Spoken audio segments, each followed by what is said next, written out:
பெண் குழந்தை இருக்குது, நம்ம எப்படி ஜாகிரதையாக பார்த்துக்கணும், ஸ்கூலுக்கு போகும்போதாகட்டும், கடைங்களுக்கு போகும்போதாகட்டும், ஷாப்பிங்குகளுக்கு போகும்போதாகட்டும், சினிமாவுக்கு போகும்போதாகட்டும், பார்க்குக்கு போகும்போதாகட்டும், வீட்டுக்கு முன்னாடி நீங்கள் கேட்டை லாக் போட்டிருந்தாலும் வீட்டுக்கு முன்னாடி ஆடிட்டு இருக்கும் போதாகட்டும், நம்ம எவ்வளோ ஜாகிரதையாக நம்ம குழந்தைங்களை பார்த்துக்கணுன்றது இந்த வீடியோ ஒரு முன் உதாரணமாக இருக்கும்.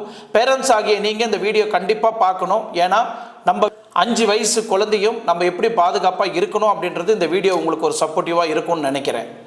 ஸோ வீட்டு வேலை பண்ணுறது மட்டும் இல்லாமல் பார்ட் டைமில் அங்கே இருக்கக்கூடிய ஒரு பியூட்டி பார்லர்லேயும் ஒரு அசிஸ்டண்ட்டாக ஒர்க் பண்ணுறாங்க. ஏன்னா 2 குழந்தைங்க காப்பாற்றணும். அப்பா வந்து பெயிண்டரு, ஸோ அம்மா அந்த மாதிரி வீட்டு வேலையெல்லாம் கிடைச்சி இந்த வீட்டு வேலையெல்லாம் பண்ணி எங்கெல்லாம் என்னென்ன சின்ன சின்ன வேலை கிடைக்குதோ இந்த வேலையெல்லாம் பண்ணி தன்னோட குழந்தையை காப்பாற்றுற.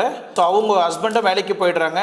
ஸோ குழந்தையை பார்த்துக்கிறதுக்கு வேறு வசதி இல்லாமல் இவங்க என்ன பண்ணுறாங்கன்னா, எங்கே போனாலும் எந்த வீட்டுக்கு வேலைக்கு போனாலும் குழந்தையை கையோடு கூப்பிட்டு போயிடுவாங்க அந்த வீட்டு வேலை செய்கிற அம்மா. ஸோ வீட்டு வேலை பண்ணிட்டு இருந்த அம்மா ஒரு